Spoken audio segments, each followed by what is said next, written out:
within the vicinity of the airport. So I was keeping the airport in my sight all the time.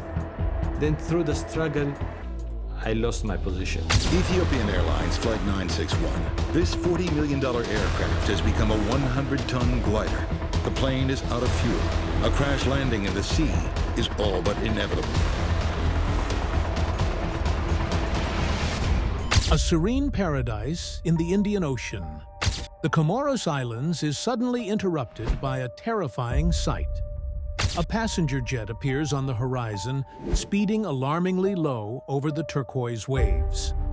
For vacationers basking on the beaches, this unexpected visitor is more than an unwelcome surprise. Ethiopian Airlines Flight 961, a routine flight from Addis Ababa to Abidjan, is in crisis. It's off course, out of control, and rapidly running out of time. But this isn't an ordinary aviation disaster. What led to this harrowing moment? What decisions will define whether hundreds of lives are saved or lost? You won't believe the twists and turns in this unbelievable story of resilience, tragedy, and heroism. It began as a standard journey on a bright, clear day. On November 23, 1996, Ethiopian Airlines Flight 961 took off from Addis Ababa, Ethiopia, bound for Abidjan on the Ivory Coast, with planned stops in Nairobi, Brazzaville, and Lagos. Captain Abate, an experienced pilot with over 11,000 hours of flying time, was at the helm. His co-pilot, Jonas Mercuria, equally competent, prepared for what they expected to be an uneventful day of work. The Boeing 767 carried 175 people, a mix of business travelers, vacationers, and officials. Among them were Kenyan businessman Michael Odenyo, who had worked tirelessly to secure a seat on this very flight, and American Frank Pancho Huddle, the U.S. Consul General in Bombay, traveling with his wife, Pam. Another notable passenger was Mo Amin, a legendary news cameraman whose footage of Ethiopia's devastating famine in 1984 had sparked a global humanitarian response. As the plane climbed to cruising altitude, the mood on board was relaxed. Flight attendants served drinks and snacks, while passengers settled in for the journey. For many, it seemed like just another day in the skies. But unbeknownst to them, a nightmare was about to unfold. 3 hours into the flight, chaos erupted in the cabin. 3 young Ethiopian men, seated inconspicuously among the passengers, sprang into action. Armed with a fire extinguisher and a small axe from the cockpit's emergency equipment, they forced their way into the flight deck. Panic rippled through the cabin as passengers realized the plane had been hijacked. The hijackers had a bizarre and dangerous demand. They ordered Captain Abate to fly them to Australia, thousands of miles away, over open ocean.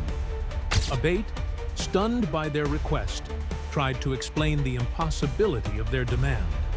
The aircraft, a Boeing 767, had only enough fuel for its planned route and couldn't possibly make the journey to Australia without refueling. But the hijackers were adamant, believing the plane could manage an 11-hour flight based on misleading information from the in-flight magazine. Captain Abate, who had experienced 2 previous hijackings without casualties, quickly realized this situation was far more perilous. The hijackers appeared desperate and irrational, threatening to blow up the plane if their demands weren't met. With no way to convince them otherwise, Abate decided to comply at least for the moment, while secretly formulating a plan to save everyone on board. As Ethiopian Airlines Flight 961 cruised at an altitude of 39,000 feet, Captain Abate weighed his limited options. The hijackers were growing increasingly agitated, frequently brandishing their makeshift weapons. Meanwhile, passengers sat in tense silence, unaware of the exact nature of the hijackers' demands. For them, time seemed to stretch endlessly as the gravity of the situation slowly sank in. In the cockpit, Abate's experience and calm demeanor were put to the ultimate test. He knew that defying the hijackers outright could provoke a deadly response, yet following their orders meant certain disaster. To buy time, Abate informed air traffic control in Addis Ababa of the hijacking, keeping the line of communication open.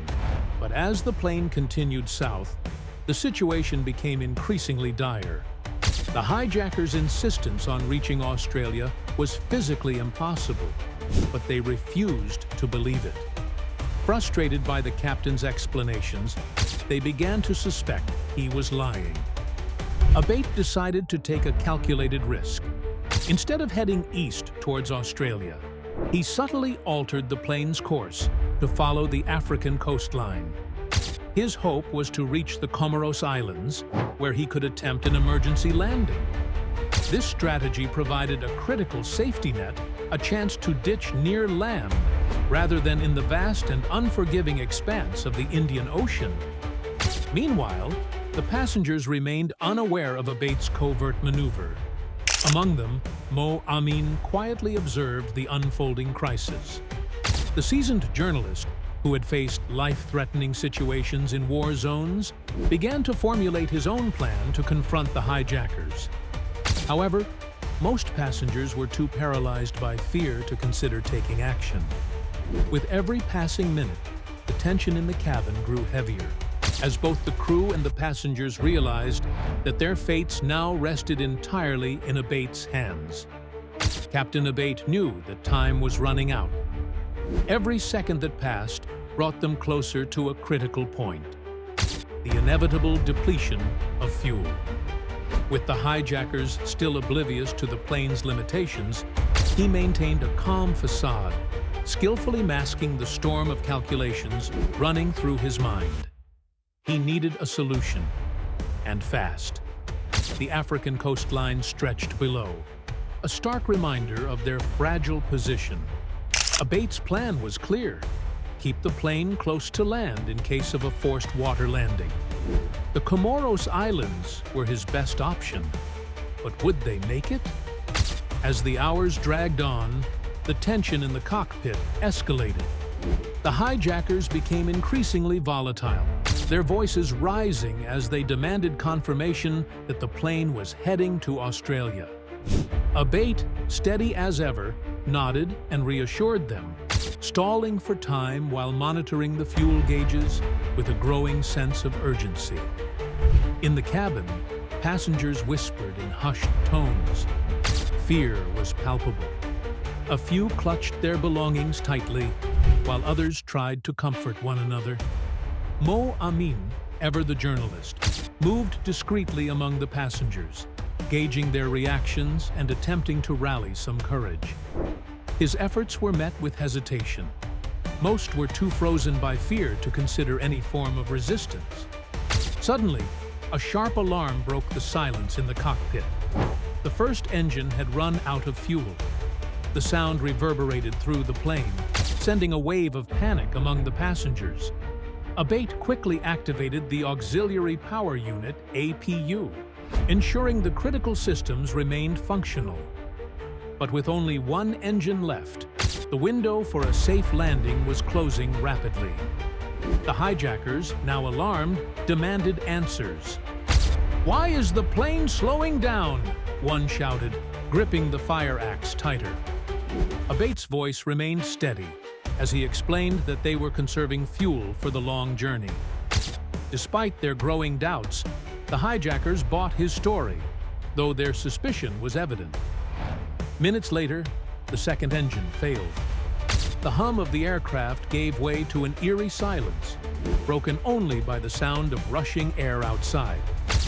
Flight 961 had become a 100-ton glider, with no propulsion and limited control. The only power source now was the Ram air turbine, RAT, a small emergency device that provided just enough energy for basic flight controls. Abate gripped the controls tightly, his focus unshaken. He had one chance to bring the plane down safely. He scanned the horizon for any sign of the Comoros Islands, silently willing the plane to hold together for just a little longer. The lives of 175 people depended on it. The fight for survival had reached its climax. As the plane descended, the Comoros Islands came into view, a narrow strip of salvation surrounded by the vast expanse of ocean. Captain Abate knew that every decision now carried life or death consequences. The hijackers, agitated by the sudden loss of power, sparked questions and threats, but Abate stayed focused. His years of training had prepared him for emergencies, but nothing could fully prepare him for this. "We're going to attempt a water landing," Abate calmly announced over the intercom. Gasps and murmurs rippled through the cabin. Some passengers began to pray, clutching their loved ones, while others sat frozen in disbelief. The cabin crew moved swiftly, instructing everyone to assume the brace position and secure their life jackets, though Abate warned them not to inflate them until outside the aircraft. The cockpit was a scene of calculated chaos. The controls were heavy without engine power, and Abate struggled against the unrelenting pull of gravity. The turbulent wind resistance buffeted the plane, making it increasingly difficult to maintain a steady descent. The Comoros runway, initially within reach, slipped out of sight as the plane lost altitude too rapidly. Abate realized they wouldn't make it to land. At the last moment, Abate adjusted the plane's angle to align with the waves, aiming to minimize the impact. The low-slung engines posed a significant danger. They could catch the water and tear the fuselage apart. He steeled himself for the inevitable. "Brace for impact!" His voice rang out in one final command. The first contact with the water was jarring but less violent than expected. For a brief second, it seemed as though the plane might skim along the surface. Then came the second impact, far more forceful. The left engine caught the water, sending a spray of ocean into the air and twisting the aircraft violently. The fuselage began to break apart, and chaos erupted as water surged into the cabin. Screams filled the air as passengers scrambled to escape the rising water.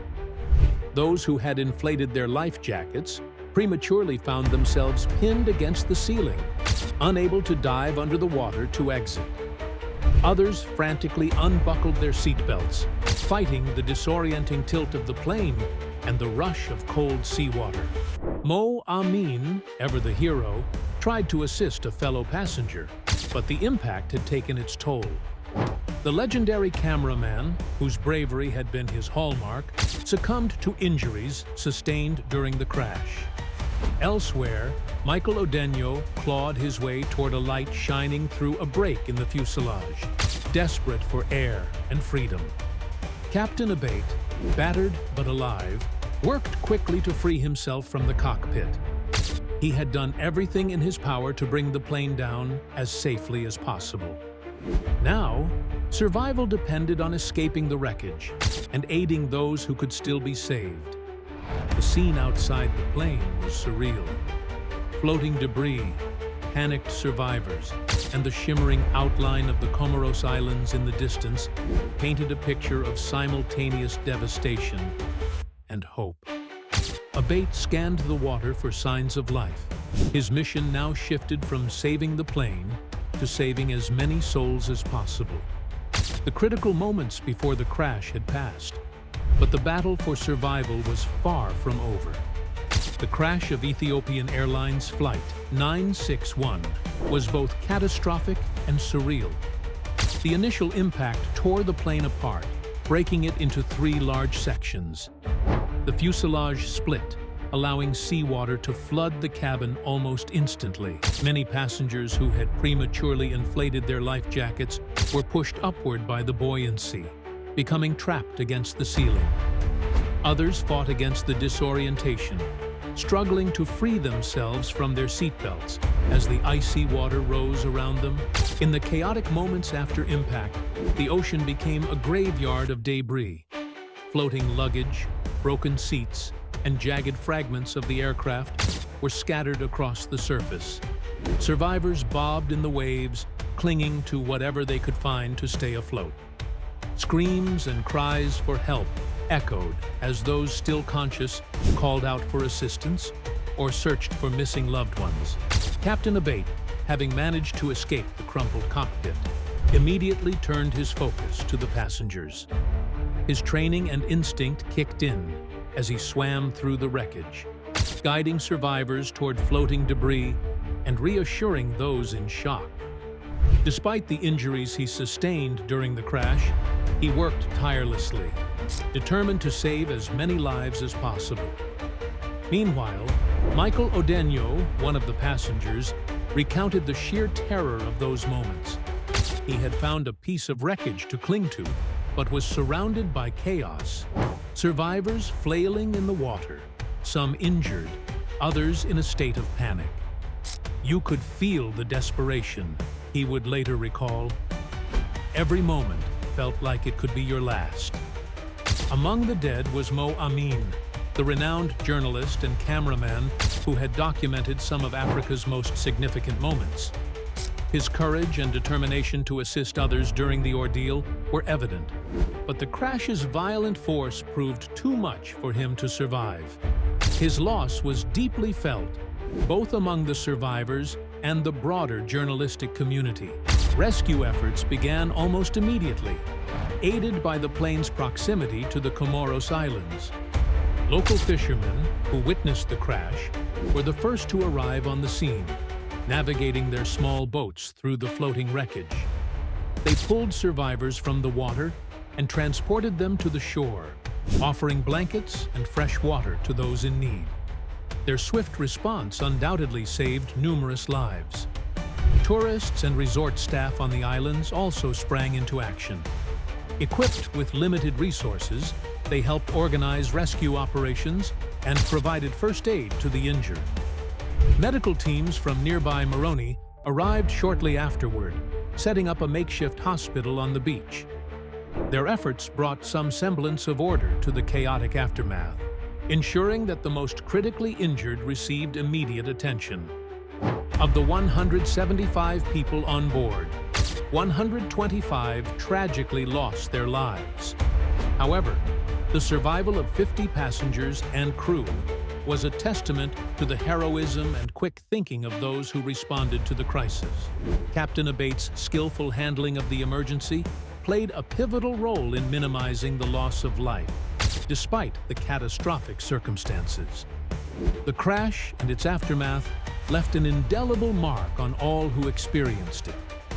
Survivors carried physical and emotional scars, but many also spoke of newfound appreciation for life and the fragility of human existence.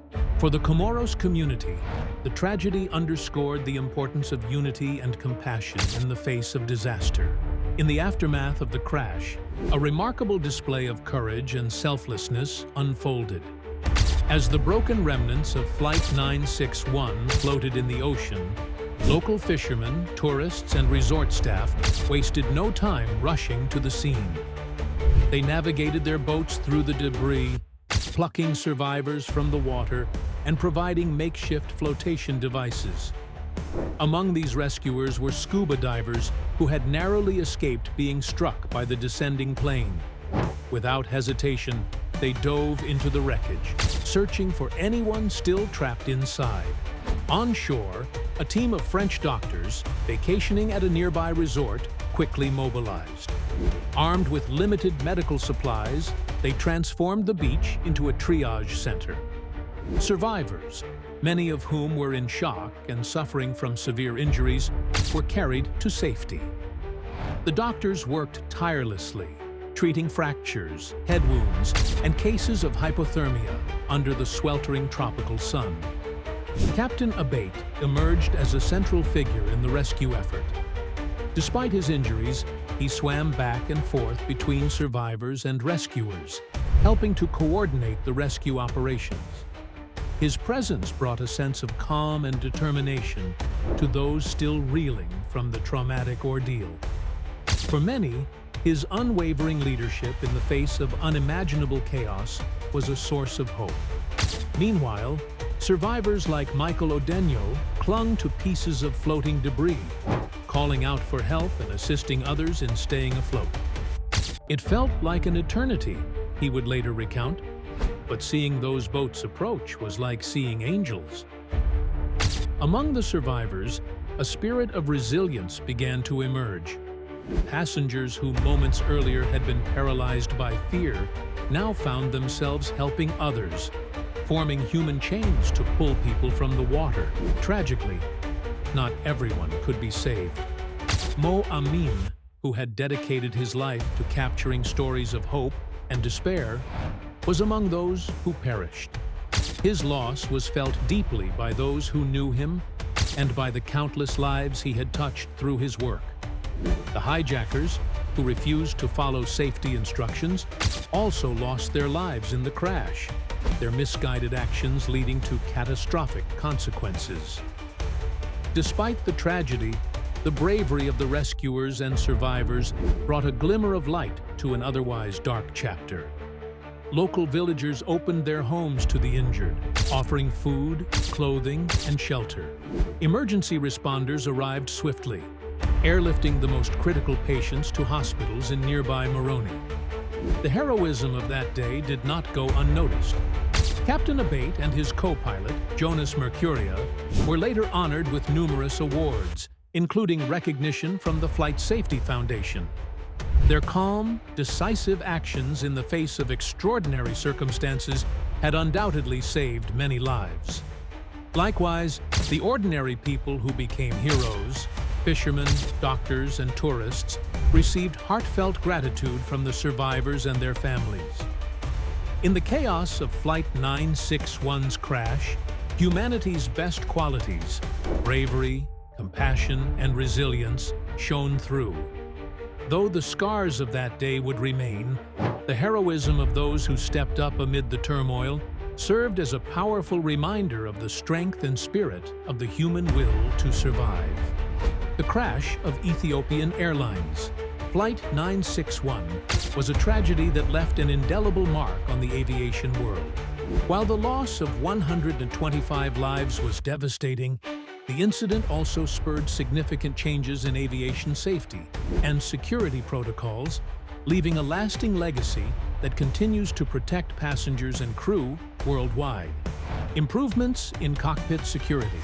Before the events of Flight 961, cockpit security was often minimal, with hijackers frequently able to gain access with relative ease. This tragedy highlighted the urgent need for reinforced cockpit doors to prevent unauthorized entry. In the years following the crash, airlines worldwide adopted stricter measures, including the installation of fortified doors and security systems that allow pilots to lock the cockpit from the inside. The hijacking also underscored the importance of procedural changes. New protocols now require that at least 2 crew members remain in the cockpit at all times. These measures are designed to ensure that the flight deck is never left vulnerable to hijackers or other threats. Flight 961 demonstrated the critical importance of emergency training. While Captain Abate's experience and calm demeanor helped save lives, the incident also revealed gaps in passenger preparedness. Many passengers inflated their life jackets inside the plane, leading to tragic outcomes as they became trapped by the rising water. In response, airlines began emphasizing the importance of clear and concise safety briefings. Passengers are now specifically instructed not to inflate life jackets until outside the aircraft in the event of a water landing. Additionally, flight attendants undergo more rigorous training in handling emergencies, from evacuations to managing passenger behavior during crises. The crash also brought attention to the importance of accurate fuel management and real-time flight tracking. While Flight 961's fuel limitations were well understood by the crew, the hijackers' ignorance of these constraints led to catastrophic decisions. Today, advancements in flight tracking technology allow air traffic controllers to monitor aircraft in real time, even over remote areas like oceans. Satellite-based systems provide continuous data, ensuring that flight crews and ground control maintain constant communication. This technology reduces the likelihood of miscommunication and enables faster response times in emergencies. Captain Abate's actions during the crisis earned him widespread recognition and awards, including a Flight Safety Foundation award. His ability to stay composed under pressure and his determination to save as many lives as possible remain a testament to the resilience and dedication of aviation professionals. Equally inspiring were the local rescuers who risked their lives to save survivors. Fishermen, tourists, and medical professionals worked together, embodying the best of humanity in the face of disaster. Their efforts remind us of the profound impact that ordinary individuals can have during extraordinary circumstances. The legacy of Flight 961 serves as a continual reminder that aviation safety is a dynamic field, requiring constant vigilance and adaptation. Each tragedy, though painful, provides valuable lessons that lead to stronger systems, better training, and improved technology.